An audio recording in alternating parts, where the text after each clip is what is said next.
எனக்கு ஒரு ஆபத்துன்னா அப்பா உள்ளம் தாங்காது.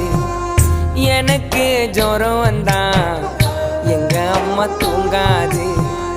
நம்ம நல்லா இருக்கணும்னு அப்பா அம்மா நினைப்பாங்க. ரோட்டில் உழைப்பாங்க, உச்சி வெயிலில் உழைப்பாங்க, உயிரையும் கொடுப்பாங்க. அம்மா அப்பா அம்மா அப்பா அம்மா.